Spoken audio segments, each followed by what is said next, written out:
고린도전서 14장 26절부터 40절 말씀 봉독합니다. 그런즉 형제들아, 그 전성시도 있으며 알아시는 말씀도 있고 도 있으며 동역함도 있나니 모든 것을 덕을 세우기 위하여 하라. 만일 누가 방언으로 말을 하거든 사람이나 많아야 세 사람이 하고 한 사람이 동역할 것이요, 만일 동역하는 자가 없으면 교회에서는 잠잠하고 자기와 하나님께 말할 것이요, 예언하는 자는 둘이나 셋이나 말하고 이들은 분별할 것이요, 만일 곁에 앉아있는 다른 이에게 계시가 있으면 먼저 하던 자는 잠잠할지어다. 너희는 사람으로 배우게 하고 모든 사람으로 권면을 받게 하기 위하여 하나씩 예언할 수 있느니라. 예언하는 자들의 영은 예언하는 자들에게 체질을 받나니 하나님은 물질서의 하나님이 아니시오 방의 하나님이시니 모든 성도가 위에서 잠지 여자는 위에서 잠잠하라. 그에게는 말하는 것을 허락함이 없나니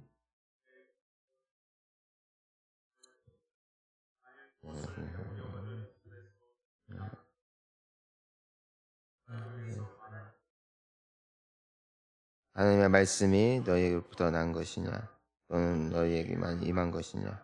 만일 누구든지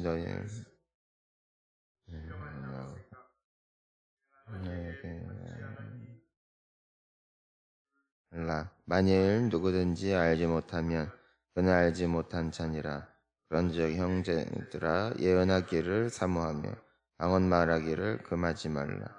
모든 것을 품위 있게 하고 질서 있게 하라. 아멘. 이 우리에게 주어진 모든 자유 그리고 모든 특권들, 이것들을 우리가 잘 쓰는 것은 항상 중요합니다. 나에게 있는 물건, 나에게 있는 힘을 적절히 지혜롭게 쓸 줄 알 때에 내가 가진 것을 통하여서 누군가에게 유익이 되고 또한 살아나게 하는 귀한 복이 됩니다. 하지만 나에게 있는 힘을 잘못 쓰고 또 나에게 주어진 것을 이상한 방향으로 가지고 가게 되면은 이것은 결과적으로 나만 해칠 뿐만이 아니라 내 주변에 있는 많은 사람들을 해치게 되는 것을 보게 되는 것이죠.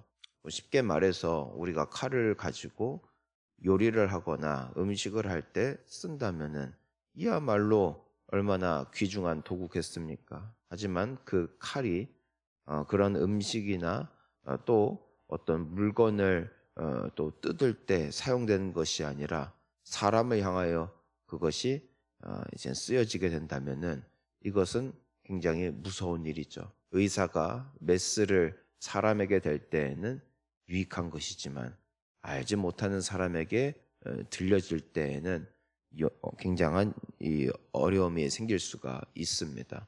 학교에서는 항상 인권과 또 교권은 함께 공존해야 되는 것이죠.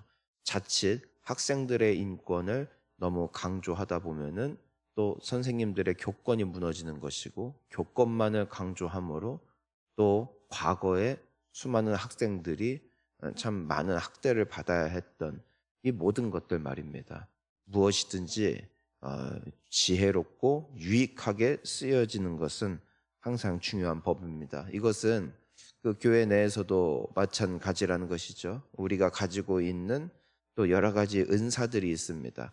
오늘 말씀을 보면은 이 고린도 교회에는 뭐 방언도 있고 뭐 예언도 있고, 우리가 어제는 그 얘기 다 했죠. 방언은 뭐 이제는 어디에 유익하냐? 우리의 영에 유익한 것이다. 하지만 마음, 생각, 우리의 이성에는 조금의 유익도 되지 않는 것이다. 그 예언이라 함은 직통계시 받는 것이 아니라 하나님의 말씀을 잘 주해하고 가르치는, 그래서 교사 혹은 목사와 같은 사람들을 하나님께서 두신 이유가 있다. 성도들 간에서도 어떤 것들이 유행을 했다는 것이에요. 오늘 말씀도 계속 보니까 계속 방언을 하는 거예요. 방언. 그러니까 예배 중에도 방언을 하는 것입니다. 그러니까 이게 무질서한 거예요. 그러니까 오늘 뭐라고 해요? 그거 해석할 수 있는 사람이 있으면 해라. 그러니까 예배 시간 때든 너희들이 나눌 때에도 해라. 그러니까 너무 이것을 무분별하게 쓰는 겁니다. 근데 만약에 이것이 제대로 해석할 사람, 그 하나님께서 은사를 주신 사람이 없다면은 교회에서 잠잠히 하고 하나님과 너와 둘이서 해라. 이제는 이 얘기를 해주는 겁니다. 왜냐하면 자랑거리 비슷하게 되면서 또 이건 진짜 하나님이 나에게 주신 말씀이에요 하고선 이 방언으로 해버리니까 알아듣지 못하는 사람들이 태반이더라. 이제는 이런 경우들이 생기는 것입니다. 그래서 지혜롭게 써라라고 말하고 있어요. 그 34절부터 보면은 또 뭐라고 돼 있어요? 여자는 또 교회에서 잠잠하라. 그들에게 말하는 것을 허락함이 없다라고 되어 있습니다. 이거는 우리가 문화적인 배경을 좀 여러분들이 이해할 필요가 있어요. 이 고린도라는 도시는 거대한 무역 도시입니다. 무역 도시. 그래서 이 교회를 구성하고 있는 사람들은 이 고린도 지역의 토백이들이 아니에요. 대부분 여기저기서 온 사람들이라고요. 그리고 남자들은 맨날 나가서 일하고 또 여성들은 당시로는 이게 혜택을 많이 못 받은 경우들이 있었기 때문에 교회에 오면은 어떤 그러니까 옛날 우리 조선이랑 비슷하다고 보면 되는 것 같아요. 그러니까 교육을 제대로 받을 수가 없고 또 그냥 시장이나 혹은 그냥 길거리에서 그냥 이분들이 할 일도 없고 하니까 그냥 놀고 떠들고 그냥 한 장 걸치고 뭐 이젠 남편이나 기다리는 거예요. 남편 기다리면서 그렇게 살아야 했던 그런 시절이었습니다. 그러니까 이런 굉장히 거칠게 또 혹은 배움 없이 막 살다가 교회 오니까 그런 분들이 교회에 또 주축이란 말입니다. 어디 가나 비슷하단 말이에요. 그 남자분들보다 아무래도 여자분들이 교회에서 역할들을 하는 경우가 많이 있단 말입니다. 근데 이제 그런 상태에서 교회에 오니까 예배 분위기나 또 기도 분위기나 어떤 이런 모든 순간순간에 분위기가 어떻겠습니까? 고요하게 앉아 있는 게 아니라 또 조용히 조심해서 오는 게 아니라 떠드는 거야 맨날 떠. 그러니까 이 사도 바울 역시도 이 뭔가 말씀을 전하거나 할 때 이게 제대로 안 되는 거예요. 그러니까 저 늦었으면은 이제는 우리로서는 배운 사람들로서는 이렇게 조용히 와서 아유 하고선 이렇게 하는데 저 밖에서부터 이미 누가 온지 다 알아. 막 왁작지껄 하면서 오는 거예요. 그러니까 이게 안 되는 거야, 안 되는 거.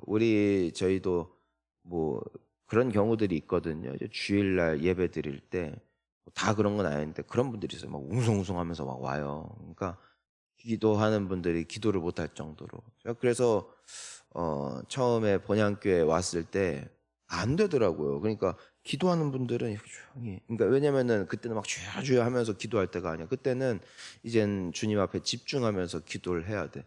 그 여기 스크린으로도 띄어놨어요. 그런데 안 해 기도를. 그러니까 기도를 다 안 하는 게 아니라 하는 분들이 피해를 입어. 그래서 몇 번 말했죠. 막 이것도 띄워놓고. 근데 이거는 이제 읽지도 않아요. 뭐 예배 전에 우리 조용히 기도합시다. 이 말을 안 듣는 거예요. 그냥 이젠 글씨를 못 읽는 건지 아니면 읽어도 무시하는 건지 그냥 그래서 그냥 떠들어 그냥 하면서 막 그렇게 어제까지만 해도 그렇게 만나서 대화를 했는데 오늘 만나서 또 기어이 예배드리기 직전까지 막 웅성웅성하다가 자 우리 찬양합시다 하면 갑자기 주여 하면서 이렇게 이러고 있으니까 그랬어요.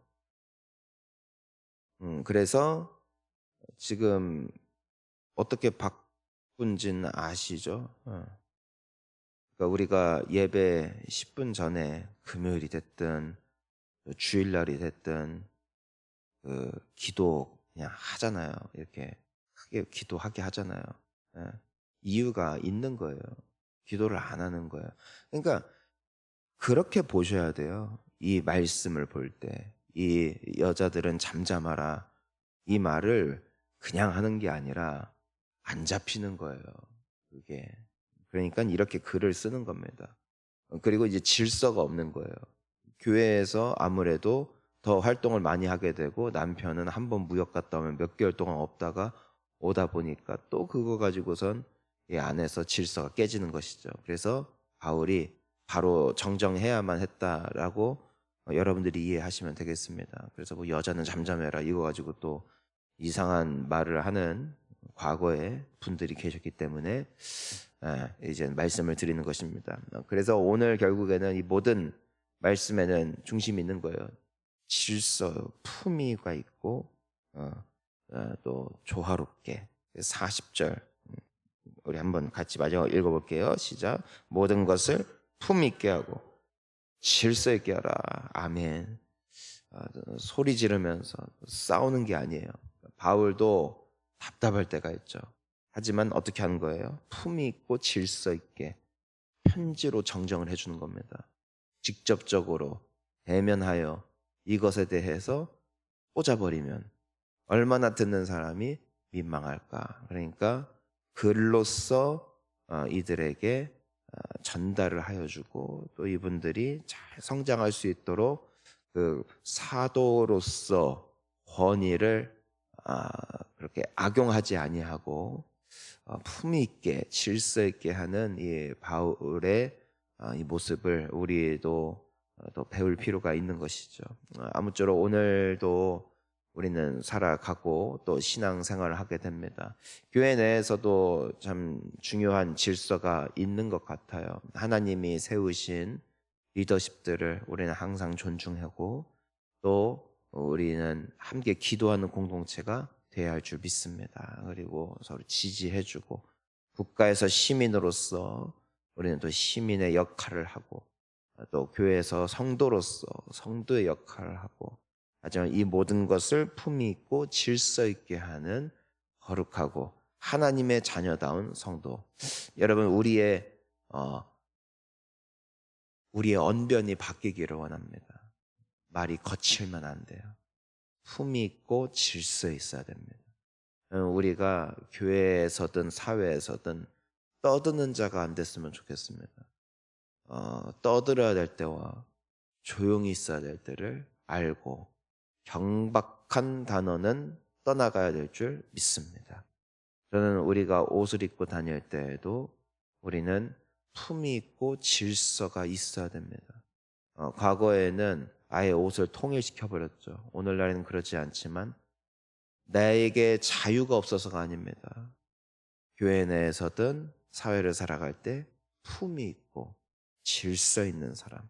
내가 어때서 내 마음대로 내가 입을 거야 이게 아니라 하나님의 자녀로서의 그 귀한 무게감이 우리 모두에게 나타날 수 있기를 축원합니다. 기도하겠습니다.